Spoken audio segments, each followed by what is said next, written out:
সিংহায় ফুৎকারের মাধ্যমে ইয়াউমুল হাসার শুরু হয়ে যাবে। দুইটা সিংহায় ফুৎকার দিবে ইসরাফিল আলাইহিস সালাম। আমরা তো মনে করি কত দেরি, কত বাকি, কবেই না ফুৎকার দিবে, হুজুর এত আগে কয় কেন? কিন্তু দেখেন ইসরাফিল আলাইহিস সালাম সিংহাটারে মুখের মধ্যে লাগায় রাখছে। রাসূল আকরাম সাল্লাল্লাহু আলাইহি ওয়াসাল্লাম মেরাজে গেছেন। মেরাজে যাওয়ার পর প্রত্যেক ফেরেশতা যারা তাদের সাথে আল্লাহর নবীর সালাম বিনিময় হয়েছে, কথোপকথন হয়েছে। আল্লাহর নবী ইসরাফিল আলাইহিস সালামকে সালাম দিল। ইসরাফিল আলাইহিস সালাম সিংহার মধ্যে মুখ লাগায়া আছে। সালাম দিল কিন্তু সে কোনো জবাব দেয় না। পরক্ষণে ইসরাফিল আলাইহিস সালাম সালামের জবাব না দেওয়ার কারণে আল্লাহর নবী জিবরাইল আলাইহিস সালামকে জিজ্ঞাসা করে, ও ভাই জিবরিল, সবাই সালামের জবাব দিল কিন্তু ইসরাফিল কেন সালামের জবাব দিল না? জিবরাইল আলাইহিস সালাম বলে, ইয়া রাসূলুল্লাহ, ইসরাফিল আপনার সালামের জবাব দিয়েছে কিন্তু সিংহা থেকে সে তার মুখটাকে সরায় নাই। কারণ কি? জিবরাইল আলাইহিস সালাম বলে, ইয়া রাসূলুল্লাহ, ইসরাফিল আলাইহিস সালাম চিন্তা করছে সে যদি আপনার সালামের জবাব দেওয়ার জন্য সিংহা থেকে মুখটাকে সরায় আর ওই মুহূর্তে যদি আল্লাহ তাআলা সিংহায় ফুৎকার দেওয়ার আদেশ দিয়ে দেয়, না জানি আল্লাহর আদেশ পালন করতে তার বিলম্ব হয়ে যাবে। এই জন্য সিংহা থেকে মুখটা সরায় নাই। যে সিংহায় বাঁশি দিবে, যে সিংহায় ফুৎকার দিবে, সে কত সতর্ক, সে সদা প্রস্তুত। কিন্তু আমরা এখনো দুনিয়ার রঙিন এই খেলা ঘরের মত্ত তামাশায় মত্ত হয়ে আমরা এখনো রয়ে গেছি। এই রঙিন দুনিয়ায়, রঙিন দুনিয়ার খেলা ঘরের খেলার নেশায় আমরা মত্ত হয়ে আছি। যাই হোক, ইসরাফিল আলাইহিস সালাম দুইটা সিংহায় ফুৎকার দিবে। কয়টা? জোরে বলেন। আল্লাহ তাআলা বলেন, ওয়ানুফিখা ফিস সূরি ফাসাইকা মান ফিস সামাওয়াতি ওয়া মান ফিল আরদ সুম্মা নুফিখা ফীহি উখরা ফাইযা হুম কিয়ামুন ইয়ানদুরুন। দুই ফুৎকারের পরে অবস্থা কি হবে? আল্লাহ তাআলা বলেন, ওয়ানুফিখা ফিস সূর ফাসাইকা মান ফিস সামাওয়াতি ওয়া মান ফিল আরদ। আল্লাহ তাআলা বলেন, প্রথমবার যখন সিংহায় ফুৎকার দেওয়া হবে, ফাসাইকা মান ফিস সামাওয়াতি ওয়া মান ফিল আরদ, আসমান জমিন চূর্ণ বিচূর্ণ হয়ে যাবে। শুধু তাই না, আল্লাহ তাআলা আরেক জায়গায় বলেন, সব কিছু ধ্বংস হয়ে যাবে, শুধুমাত্র একজনের অস্তিত্ব বাকি থাকবে। তিনি কে? আল্লাহ তাআলা বলেন, কুল্লু মান আলাইহা ফানি ওয়া ইয়াবকা ওয়াজহু রাব্বিকা যুল জালালি ওয়াল ইকরাম। প্রথমবার সিংহায় ফুৎকার হবে, সব কিছু নিঃশেষ করে দিবেন আল্লাহ। প্রথমবার সিংহায় ফুৎকার দেওয়ার পর দ্বিতীয়তে আরো একটা ফুৎকার দেওয়া হবে।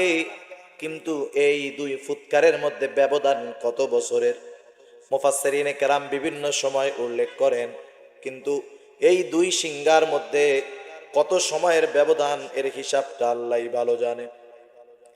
এইবার আল্লাহ তাআলার আদেশে ইসরাফিল আলাইহিস সালাম দ্বিতীয়বার সিংহায় ফুৎকার দিবে। দ্বিতীয়বার সিংহায় ফুৎকার দিলে কি হবে? আল্লাহ তাআলা বলেন, সুম্মা নুফিখা ফীহি উখরা ফাইযা হুম কিয়ামুন ইয়ানদুরুন। আল্লাহ রাব্বুল আলামিন বলেন, অতঃপর যখন আবার সিংহায় ফুৎকার দেওয়া হবে, যাকে যেখানে দাফন করা হয়েছিল প্রত্যেকেই তার জায়গা থেকে উঠে দাঁড়ায় যাবে এবং ডাইনে বামে তাকাইতে থাকবে, কি হইল, কি হইল। সূরা ইয়াসিনের মধ্যে আল্লাহ তাআলা বলেন, ওয়ানুফিখা ফিস সূরি ফাইযা হুম মিনাল আজদাসি ইলা রাব্বিহিম ইয়ানসিলুন। সিংহায় ফুৎকার দেওয়ার পর এখানে দ্বিতীয় সিংহায় ফুৎকার উদ্দেশ্য, সিংহায় ফুৎকার দেওয়ার পর ফাইদা হুম মিনাল আজদাদ, প্রত্যেকে তার কবর থেকে জাগ্রত হয়ে যাবে, দাঁড়ায় যাবে। শুধু দাঁড়ায় যাবে তা নয়, আল্লাহ তাআলা বলেন ইলা রাব্বিহিম ইয়ানসিলুন, তারা দ্রুততার সাথে তাদের রবের দিকে ছুটে যাবে। কিয়ামতের ময়দানের পরিস্থিতিটা কেমন হবে? রাসূল আকরাম সাল্লাল্লাহু আলাইহি ওয়াসাল্লাম বলেন, কিয়ামতের দিন প্রত্যেকটা মানুষ বিবস্ত্র অবস্থায় উঠবে। আয়েশা সিদ্দিকা রাদিয়াল্লাহু তাআলা আনহা বলেন, ইয়া রাসূলুল্লাহ, মানুষেরা কি লজ্জা পাবে না? একজন কি আরেকজনের দিকে তাকাবে না? আল্লাহর নবী বলেন, ও আয়েশা, মানুষেরা এত চিন্তিত, ভীত, পেরেশান থাকবে, একজন আরেকজনের দিকে তাকানোর কথাও তারা কল্পনা করবে না। যার কবরে আযাব ছিল সে কিয়ামতের ময়দানে উঠে অবস্থা দেখে কবরের আযাবের কথা ভুলে যাবে। কোরআনুল কারীমের মধ্যে আল্লাহ তাআলা জানায় দিয়েছেন, কাফের, মুশরিক, বেঈমান যারা কিয়ামতকে অস্বীকার করত, কিয়ামতের ব্যাপার নিয়ে যারা টিটকারি করত, যখন আল্লাহর রাসূল সাল্লাল্লাহু আলাইহি ওয়াসাল্লাম তাদেরকে কিয়ামতের ভীতি প্রদর্শন করতেন, মুমিনরা যখন কাফেরদেরকে কিয়ামতের দিনের ব্যাপারে বলতো, কাফেররা তখন বলতো, মাতা হাযাল ওয়াদু ইন কুনতুম সাদিকিন। মুমিনরা বলতো, কিয়ামতের ব্যাপারে আল্লাহ তাআলা প্রতিশ্রুতি দিয়েছেন, ওয়াদা করেছেন, কিয়ামত হবেই হবে। আর কাফেররা বলতো, কখন এই ওয়াদা বাস্তবায়ন হবে, কখন কিয়ামত হবে? তোমরা যদি সত্যবাদী হও তাহলে আমাদেরকে বলো। বলেন তো, আমাদের যদি এখন কোনো কাফের জিজ্ঞাসা করে কিয়ামত কখন হবে, জবাব দেওয়ার উপায় আছে? জবাব দেওয়ার কোনো উপায় নাই। কিন্তু মুমিনরা কিয়ামতের ময়দানে জবাব দিবে যে কাফের, তার কবরে তো আযাব হবে। ওই শ্রেণীর মানুষগুলা যেই দিন কিয়ামতের ময়দানে উঠবে তারা বলবে, ক্বালু ইয়া ওয়াইলানা মান বাআসানা মিন মারকাদিনা। তারা বলবে, হায় আফসোস, মান বাআসানা, কে আমাদেরকে জাগ্রত করলো? বলেন তো, জাগায় কখন? ঘুমায় থাকে যখন, ঠিক না? ওরা বলে, মান বাআসানা মিন মারকাদিনা, আমাদের অবস্থান স্থল থেকে আমাদেরকে কে জাগায় দিল? কারণ কিয়ামতের ময়দানের বিভীষিকা দেখে কবরের আযাবের কথা ওরা ভুলে যাবে। ওরা মনে করবে কবরের মধ্যেই মনে হয় আরামে ছিলাম। এই জন্য বলবে, মাম্বা আসানা, কে আমাদেরকে জাগায় দিল? মিম্মার কাদিনা, আমাদের অবস্থান স্থল থেকে আমাদেরকে কে জাগ্রত করে দিল? চিন্তা করেন যে কিয়ামতের ময়দানের অবস্থা কত ভীতিকর, যে তারা কবরের আযাবের কথা ভুলে গেছে। তাদের এই কথার জবাব সেই দিন মুমিন অথবা ফেরেশতারা দিবে। মুমিন অথবা ফেরেশতারা সেই দিন বলবে, হাযা মা ওয়া'আদার রহমানু ওয়া সাদাকাল মুরসালুন। খেয়াল কইরা শুনেন, দুনিয়াতে কাফেররা বলতো, মাতা হাযাল ওয়া, তোমরা যে কিয়ামতের কথা বলো সেটা কখন হবে? কিয়ামতের দিন মুমিনরা বলবে, হাযাল ওয়া, এই হলো সেই ওয়াদা, এটা হলো সেই কিয়ামতের দিন, যেই দিনের সত্যায়ন রাসূলগণ করেছে। কিয়ামত শুরু হলো, কত সুবিশাল হবে এর বিস্তৃতি আল্লাহ তাআলা বলেন, ইয়াউমান কানা মিকদারুহু 50 আলফ সানা। আল্লাহ তাআলা বলেন, কিয়ামতের এক একটা দিনের মেয়াদ হবে দুনিয়ার 50,000 বছরের সমান। আল্লাহ তাআলা হিসাব নিকাশ নিবেন, বিচার হবে। বিচারের পরে মানুষেরা প্রথমত দুই ভাগে বিভক্ত হয়ে যাবে। কয় ভাবে? জবান খুলে বলেন। দুই ভাগে বিভক্ত হয়ে যাবে।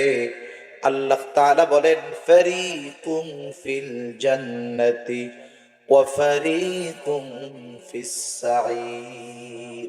আল্লাহ তাআলা বলেন, একটা দল হবে জান্নাতি আর একটা দল হবে জাহান্নামী। এইবার জাহান্নামী যারা, তাদের মধ্যে দুইটা দল। একটা হলো যেই মানুষগুলা বেঈমান, তারা অনন্তকাল জাহান্নামী। আর একটা দল হলো যাদের ঈমান ছিল কিন্তু তারা বদআমল করেছে, পাপ করেছে। এই মানুষগুলা পাপের শাস্তি পাওয়ার পর ঈমানের কারণে একটা সময় তারাও জান্নাতে যাবে। এইবার যারা জান্নাতি অনন্তকাল জান্নাতি, যারা জাহান্নামী তারা অনন্তকাল জাহান্নামী। জান্নাত অথবা জাহান্নাম, এটা হলো চূড়ান্ত অনন্তকালের মঞ্জিল। এখন বলেন, সবচাইতে কম সময় কোন জায়গায় থাকি? সবচাইতে কম সময় দুনিয়ায়, যদিও সময়টা অল্প, কিন্তু এই সময়ের উপরে নির্ভর করতেছে কার অনন্তকালের মঞ্জিল হবে জান্নাত, কার অনন্তকালের মঞ্জিল হবে জাহান্নাম। এই জন্য দুনিয়ার সময়টা কাজে লাগানোর দরকার আছে না নাই? সেজন্য দুনিয়াতে হবে যে একই সাথে চলেছে, একই সাথে চলাফেরা করছে, একই ক্লাসে পড়ছে, একই দোকানে চা খাইছে, কিন্তু একজন জান্নাতি আর একজন জাহান্নামী হবে কি হবে না? সেই জন্য যারা জান্নাতে যাবে এরাও জান্নাতে গিয়া দুনিয়ার বন্ধু বান্ধবদের খুঁজবে, দুনিয়ার বন্ধু বান্ধবদেরকে খুঁজবে।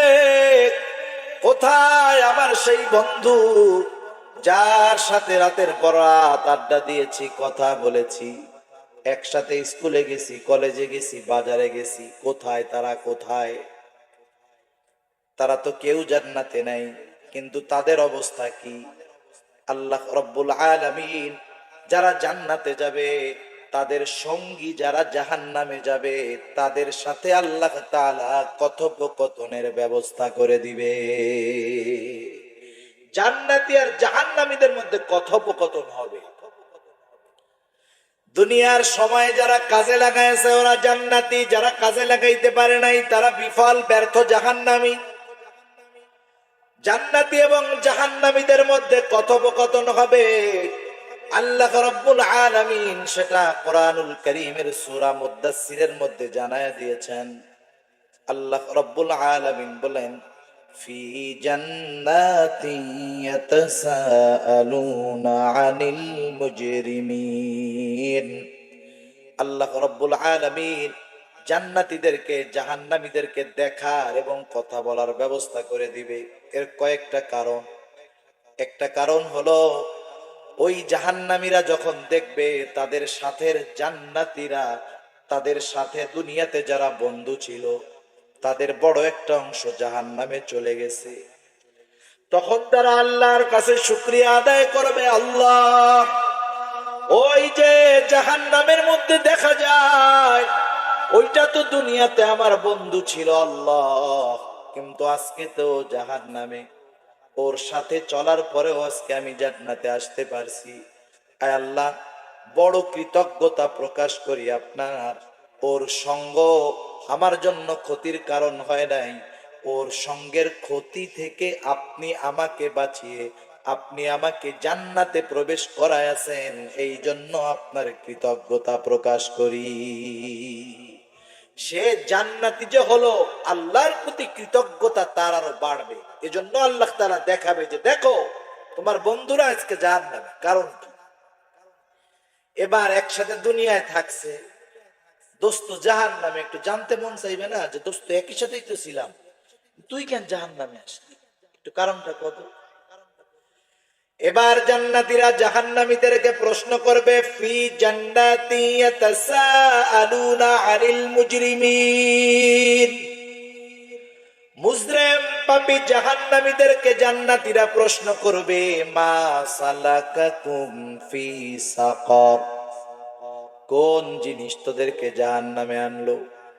দুনিয়াতে তো একসাথে ঘুরতাম, একসাথে ক্রিকেট খেলতাম, ফুটবল খেলতাম, ব্যাডমিন্টন খেলতাম, একসাথেই তো বৈশা বৈশা চায়ের দোকানে আড্ডা দিতাম, কিন্তু কোন জিনিস তোদেরকে জাহান্নামে নিয়ে গেল একটু কম?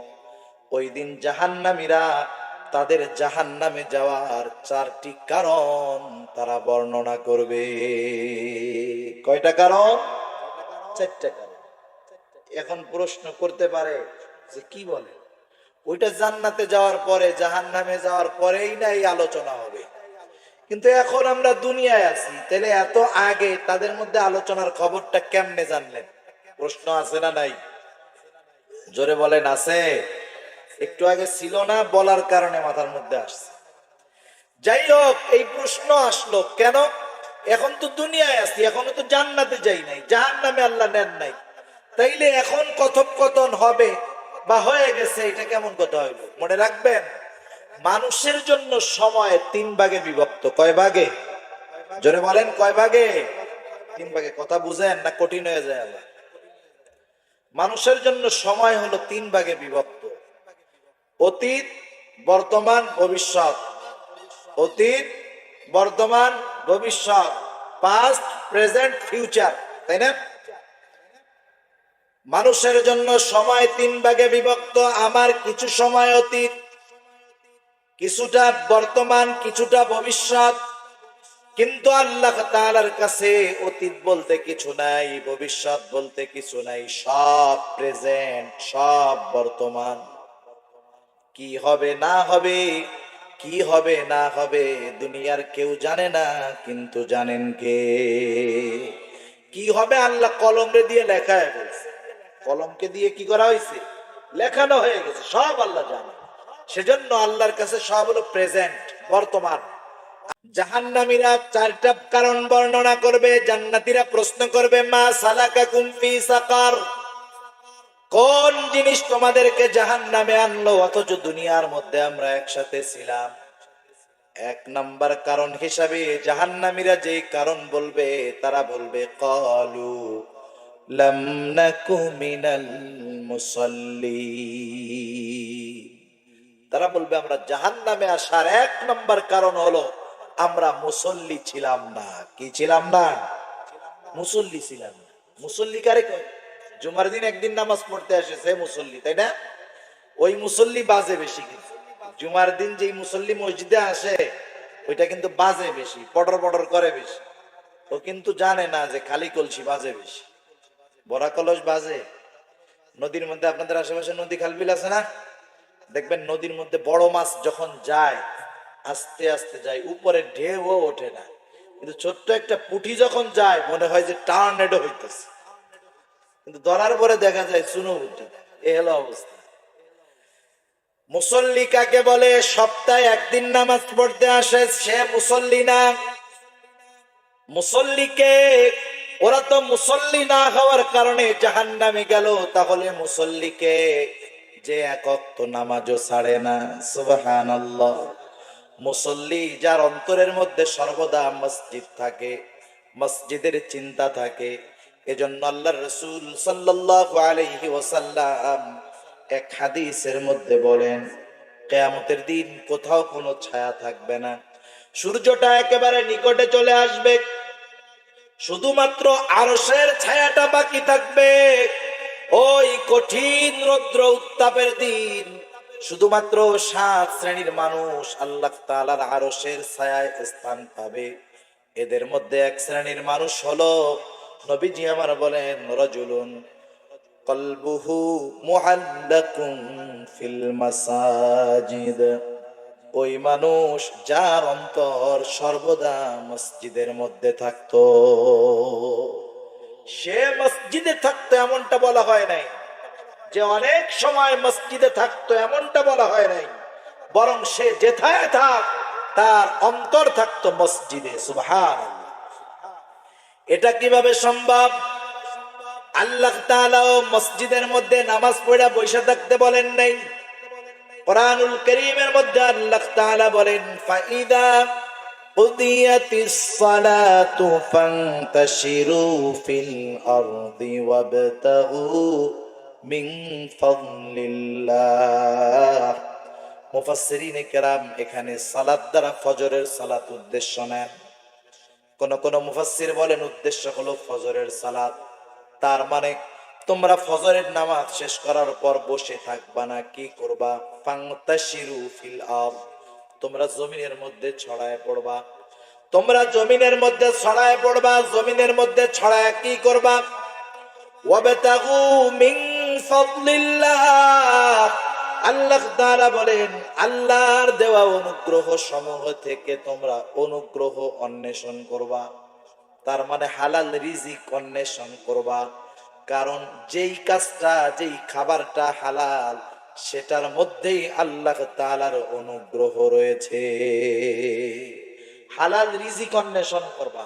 হালাল রুজি অন্বেষণ করা এটাও অন্যতম একটা ফরজ ইবাদত। কারণ আল্লাহর নবী বলেন কাসবুল হালালি ফারিদাতুম বাদাল ফারিদা, ফরজ ইবাদতের পর হালাল রিজিক অন্বেষণ করা এটাও অন্যতম একটা ফরজ ইবাদত। তাহলে কি হবে?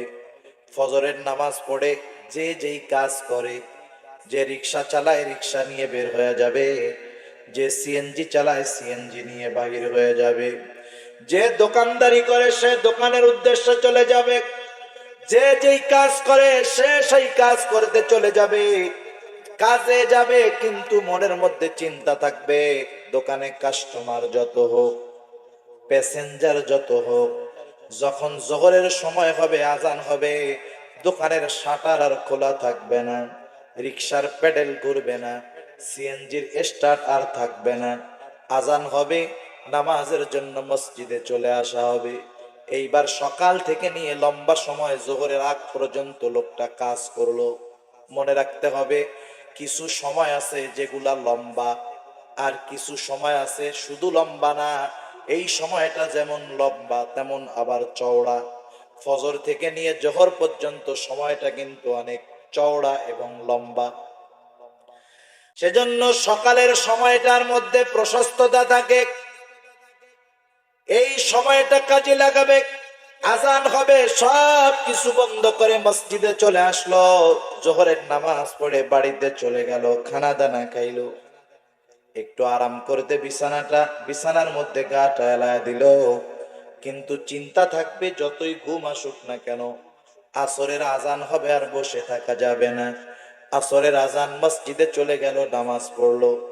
এইবার আসরের নামাজের পর বন্ধুদের দোকানে, চায়ের দোকানে গিয়ে আড্ডা মারলো, বন্ধুদের সাথে কথাবার্তা বললো, কিন্তু মনের মধ্যে চিন্তা আড্ডা যত জমুক, গল্প যত গুরুত্বপূর্ণ হোক, যখন আজান হবে আর বসে থাকা যাবে না। মাগরিবের আজান হলো, এইবার সাথে সাথে মসজিদের মধ্যে চলে আসলো। মাগরিবের আজানের পরে নামাজটা পড়ে এইবার কাজ যা সারার সারলো, কিন্তু মনের মধ্যে চিন্তা যত ব্যস্ততা থাক, এশার নামাজের আজান হলেই মসজিদে আসতে হবে। এশার নামাজের আজান হলো, মসজিদে আসলো, বাড়িতে গেল, নামাজ পড়ে খানা দানা খাইলো, ঘুমানোর সময় নিয়ত করলো আল্লাহ ঘুমাইতেছি, ঘুম যত গভীর হোক, শীত যত বেশি হোক, আরাম যত বেশি লাগুক না কেন, ফজরের আজান হলে আর ঘুমায় থাকা যাবে না। ঘুম থেকে উঠছে, ফজরের নামাজ পড়ছে, নামাজ পড়ে কাজে বের হয়ে গেছে। লোকটা মসজিদে কয় ঘন্টা? সব মিলিয়ে 1.5 থেকে 2 ঘন্টা, কিন্তু এই লোকটার অন্তর সর্বদা মসজিদে আছে না নাই? তাহলে বোঝা গেল মুসল্লি হলো শেখ, যার অন্তর সর্বদা মসজিদের মধ্যে থাকে, নামাজ যে ছাড়ে না, বাদ দেয় না, ইচ্ছা করে কাজা করে না, সে হলো আসল মুসল্লি। এখন আমাদের দেশে তো সাপ্তাহিক মুসল্লি, বাৎসরিক মুসল্লি, এমন মুসল্লি গুলার কোনো উপায় নাই, এই মুসল্লি গুলাও কিয়ামতের ময়দানে আল্লাহর কাছে ধরা পড়ে যাবে। মুসল্লি হওয়া সবচাইতে গুরুত্বপূর্ণ বিষয়। একটু ভলিউমটা বাড়াও ভাই, ভলিউম বাড়াও ভাই।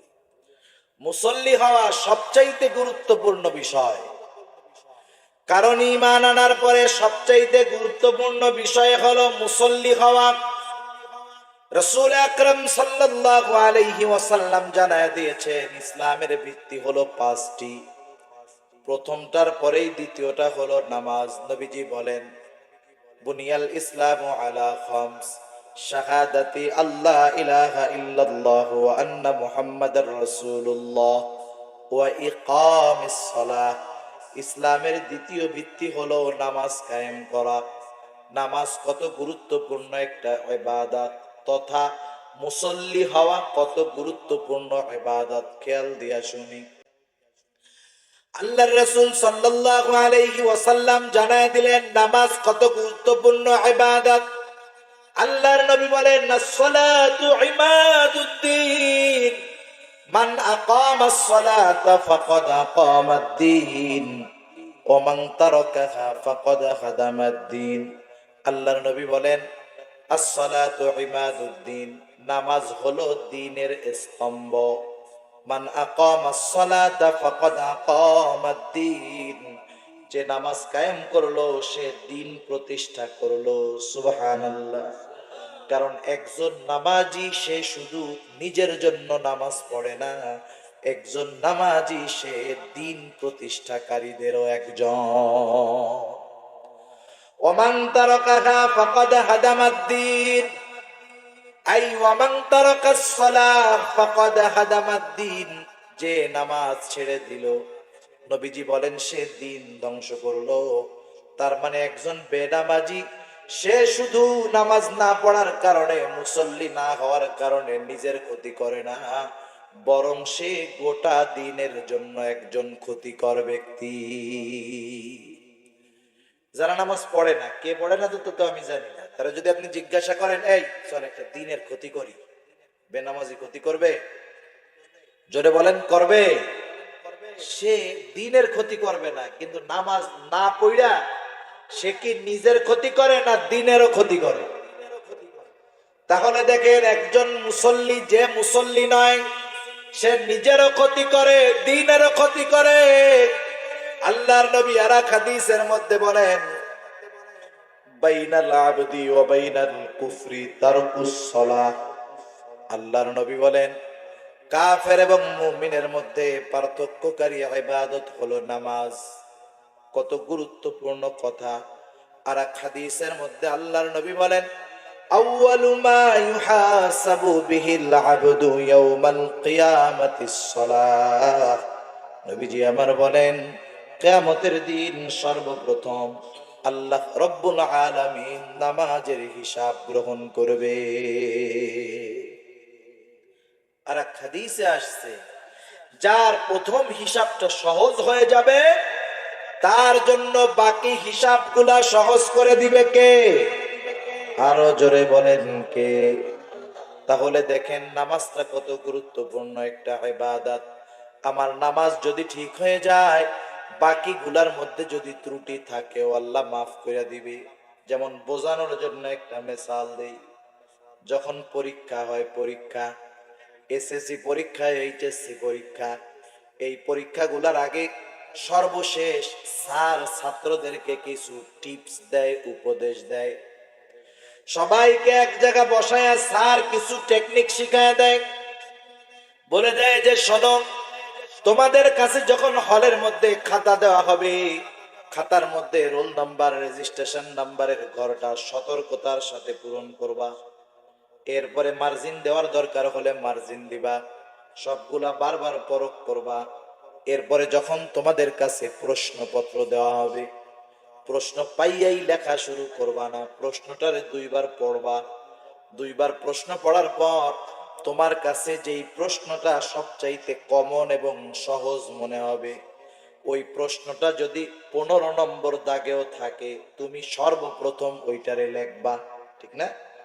এরপরে তুমি ওইটার চাইতে যেটা একটু কম পারো সেটা লেখবা, সর্বশেষ যেটা সবচাইতে কম পারো তুমি সেইটা লেখবা, কিন্তু যেটা পারো ওইটা আগে লেখবা।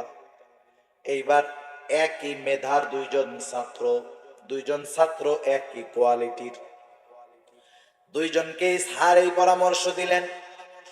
দুইজন স্টুডেন্ট হলের মধ্যে গিয়া একজন স্যারের উপদেশ ফলো করলো, আর একজন নিজে নিজে একটু কামালিয়াত দেখাইতে গেল। প্রথম যে ছাত্র ও চিন্তা করলো স্যার যেমনে বলছে এমনেই লেখি, ও দেখে 15 নম্বরটা হলো আমার কমন, ও একেবারে প্রথমেই লেখছে 15 নং প্রশ্নের উত্তর লেখা শুরু করছে, উত্তর লেখছে সুন্দর মতো লেখছে, এক জায়গাও ভুল নেই, নির্ভুল ভাবে প্রথম প্রশ্নটা লেখছে। আর একজন যে ওর মতোই ব্রিলিয়ান্ট ছাত্র, ও চিন্তা করছে দূর, খালি খালি প্রশ্নের ধারাবাহিকতা নষ্ট করবো কেন, আমি প্রশ্নের মেজাজ খারাপ, 10-এর মধ্যে কত দিব, কি লেখছে, অবস্থাটা কি, অবস্থা খারাপ।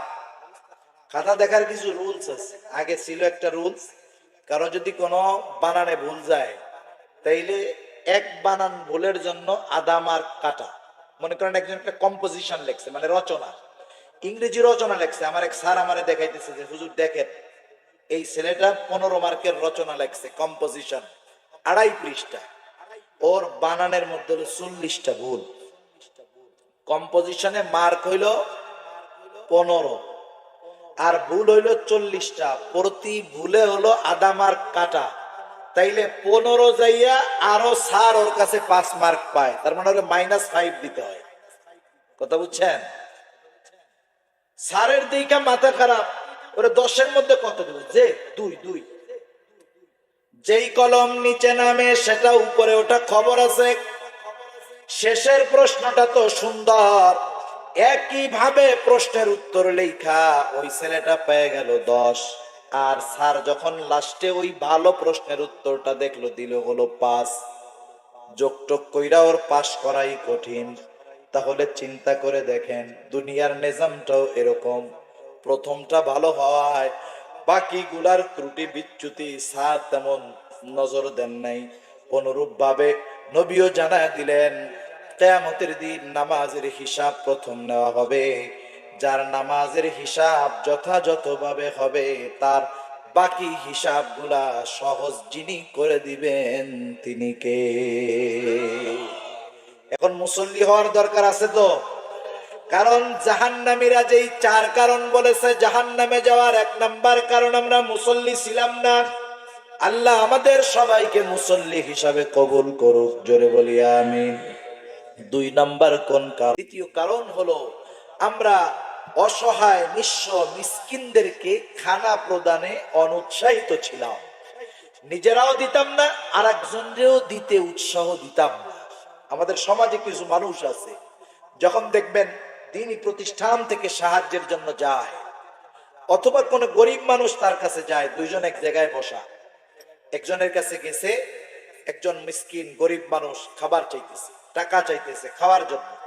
আপনার নাই, আপনি উত্তম কথার দ্বারা তাকে ফিরাইয়া দেন, কোনো অসুবিধা নেই। কিন্তু কি করে কিছু মানুষ আছে, সে নিজে দিল না, সর সর সর, পাশের জনের কাছে চাইতে গেছে। ও কি করে, ও যখন পকেটে হাত দিয়ে 10টা টাকা দিবে, ওইটা দিস না, ওরে দিস না, ওইটা না দিয়া আমার ওই টাকাটা দে, আমি একটা বিড়ি খাই, কাজে লাগবে। আছে না এরকম লোক? অনেক আছে। সে নিজে দান করে না, আর একজনকে দান করে দেওয়ান উৎসাহিত করে। এটা হলো মূলত আবু জেহেল কাফেরের অভ্যাস। এই বদ খাসলাত মুমিনের হতে পারে না। বরং আল্লাহর নবী তো বলছেন, মানুষকে বেশি বেশি খানা খাওয়াবা। শুধু মিসকিনকে খানা খাওয়াইলেই যে ফজিলত তা নয়। আল্লাহর নবীর কাছে একজন লোক আসছে, আয়েশা জিজ্ঞাসা করতেছে, আইয়ুল ইসলাম খাইর। নবীজিকে জিজ্ঞাসা করতেছে, ইসলামের কোন কাজটা উত্তম? আল্লাহর নবী হলেন উম্মতের রূহানি ডাক্তার। নবীজি একই প্রশ্নের জবাব এক একজনের জন্য এক এক রকম দিতেন। এই লোকটা এসে প্রশ্ন করলো, আইয়ুল ইসলাম খাইর, ইসলামের মধ্যে সর্বোত্তম কাজ কোনটা? নবী আমার বললেন, তুতিমুত তাআম ওয়া তাকরাউস সালাম আলা মান আরাফতা ওয়া মান লাম তারিফ। নবী ইসলামের মধ্যে সর্বোত্তম কাজ ওই ব্যক্তির জন্য যেটা জবাব দিলেন, নবী বললেন, মানুষকে বেশি বেশি খানা খাওয়াও। আল্লাহর নবী এখানে মিসকিন বলেন নাই, অসহায় বলেন নাই, দরিদ্র বলেন নাই, একেবারে ঢালাও ভাবে আম ভাবে সবার জন্যই বলছেন, মানুষকে খানা খাওয়াও এবং পরিচিত অপরিচিত সবাইকে বেশি বেশি সালাম দাও। তাহলে দেখেন, খানা খাওয়ানোর মধ্যে ফজিলত আছে, এটা ইসলামের অন্যতম একটি কাজ। আর যদি এই কাজটা কোনো অভাব দরিদ্র অসহায়ের ব্যাপারে করা হয়, বলেন তো ফায়দা বেশি না কম? সেজন্য আমরা মিসকিন অসহায়দেরকে খানা খাওয়াবো। আমাদের প্রতিষ্ঠানে হোক, প্রতিবেশী হোক, কেউ যদি অভাবে থাকে, খাবারের অভাবে থাকে, অবশ্যই আমরা তাদেরকে খানা খাওয়াবো। এখানে 2টা বিষয় গেল। 1 নাম্বার, নামাজ পড়ে নাই, নামাজ ছিল আল্লাহর হক। 2 নাম্বার, মিসকিনদেরকে খানা খাওয়ায় নাই, সাহায্য করে নাই। আমরা অনেক সময় মনে করি দান সাদকা যে আমরা করি, এটা মনে হয় আমাদের কোনো ক্রেডিট। বিষয়টা এমন না।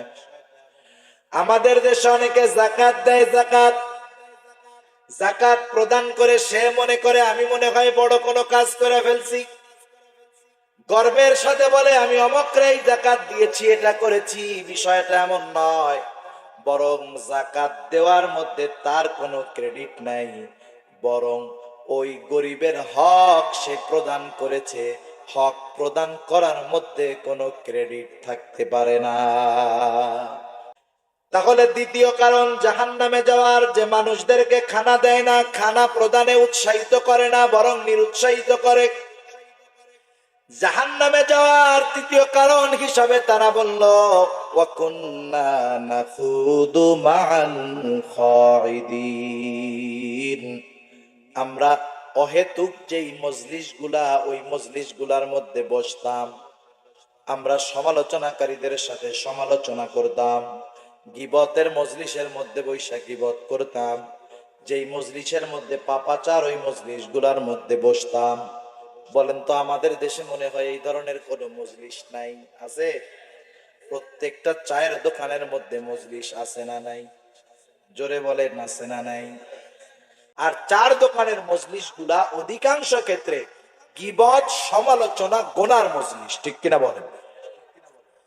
এই ধরনের মজলিসের মধ্যে যারা সময় কাটায়, এরাও একদিন বুঝতে পারবে এই সময় কাটানো মজলিস গুলা তাদের জন্য কত ক্ষতিকর হয়েছে, অহেতুক মজলিস গুলা তাদের জন্য কত ক্ষতির কারণ হলো।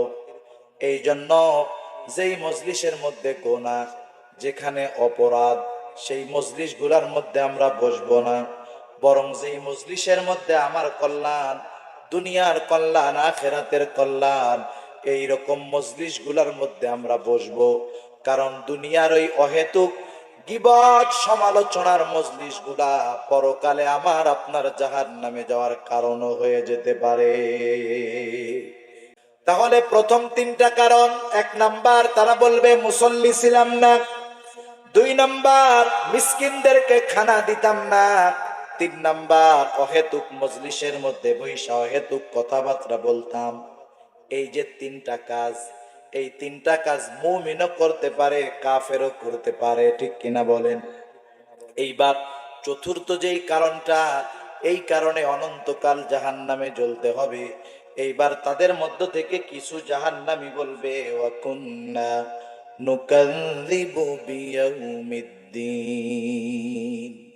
তাদের মধ্য থেকে কেউ কেউ বলবে যে আমরা জাহান্নামে যাওয়ার অন্যতম আর একটা কারণ হলো, আমরা কিয়ামতের দিনকে অস্বীকার করতাম। আমরা বলতাম মৃত্যুর মাধ্যমে আমাদের সব কিছু শেষ হয়ে যাবে, আবার কে জাগাবে, কিসের কিয়ামত? আমরা কিয়ামতকে অস্বীকার করতাম। এইভাবে আমরা আমাদের জিন্দেগি চালায় আসতেছি, আমাদের জিন্দেগি চলতেছে। কারণ আমরা তো এই স্লোগানে বিশ্বাসী হয়ে গেছি, দুনিয়াটা মস্ত বড়, খাও দাও ফুর্তি করো, এই চিন্তা করে কিয়ামতের কথা ভুলে গিয়ে যা মন চায় আমরা তা করেছি। কিন্তু মনে রাখতে হবে কিয়ামত তো হবেই হবে, ঠিক না? কিয়ামত তো হবেই হবে, কোনো সন্দেহ নাই। কিয়ামত যদি কায়েম না হয়, মুমিনদের উপরে জুলুম করা হবে। কিন্তু বলেন তো আল্লাহ জালেম নাকি? জোরে বলেন আল্লাহ জালেম নাকি? আল্লাহ তাআলা বলেন, আম নাজআলুল লাযীনা আমানু ওয়া আমিলুস সালিহাতি কাল মুফসিদিনা ফিল আরদ আম নাজআলুল মুত্তাকিনা কাল ফুজ্জার। আল্লাহ রাব্বুল আলামিন বলেন, আম নাজআলুল লাযীনা আমানু ওয়া আমিলুস সালিহাত, আমি কি যারা ঈমান এনেছে, নেক আমল করেছে, তাদেরকে তাদের মতো করে দিব নাকি যারা কাল মুফসিদিনা ফিল আরদ, তাদের মতো করে দিব নাকি যারা জমিনের মধ্যে বিশৃঙ্খলা সৃষ্টি করেছে? তার মানে আল্লাহ বলতে চায়, ঈমানওয়ালা, নেক আমল ওয়ালাদেরকে আল্লাহ তাআলা ফিতনা ফাসাদ, বিশৃঙ্খলা সৃষ্টিকারীদের মতো করবেন না। আল্লাহ বলেন, আমনা জাআলুল মুত্তাকিনা কাল ফুজ্জার, আমি কি মুত্তাকি পরহেজগার খোদাভীরু বান্দাদেরকে পাপিষ্ঠদের সমান করে দিব নাকি?